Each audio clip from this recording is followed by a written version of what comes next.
26শে June প্রতি বছরই, যেটা মাদকদ্রব্য অপব্যবহার এবং অবৈধ পাচার বিরোধী আন্তর্জাতিক দিবস হিসেবে, সচেতনতা দিবস হিসেবে পালন করা হয়।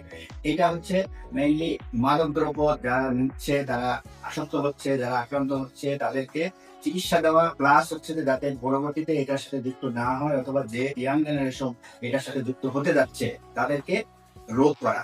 আর শুধুমাত্র যে নেশাদ্রব্য দিয়েই রোগী আক্রান্ত হচ্ছে তাও না, অনেক সময় দেখা যায় যে নেশার ফলে মানসিক রোগ হচ্ছে, আর মানসিক রোগের ফলে নেশার প্রতি আকর্ষণ বেশি হচ্ছে। তাহলে দুইটা দুই রকমের, কিন্তু চিকিৎসা প্রায় কাছাকাছি, কিন্তু দুইটারই চিকিৎসা করতে হবে। শুধুমাত্র যদি আমরা রোগের চিকিৎসা করি, মানসিক রোগের চিকিৎসা করি, কিন্তু নেশার চিকিৎসা না করি, তাহলে কিন্তু ভালো থাকবে না, আবার নেশার সাথে যুক্ত হবে। উল্টা হতে পারে যে নেশা নিচ্ছে, তার মানসিক রোগও আছে, সেই ক্ষেত্রে শুধু নেশার চিকিৎসা করলে হবে না, মানসিক রোগের চিকিৎসা করতে হবে। কারণ দুইটা ভাইস ভার্সা, একটার সাথে একটা যুক্ত। একটা যদি চিকিৎসা করে অন্যটা চিকিৎসা না করালে শুধু ভালো থাকবে না, আবার একটা চিকিৎসা না করলে অন্যটা ভালো হবে না।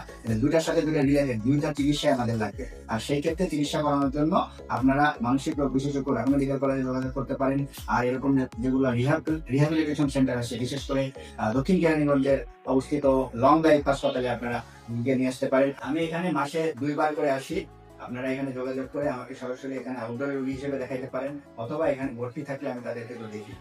ধন্যবাদ সবাইকে।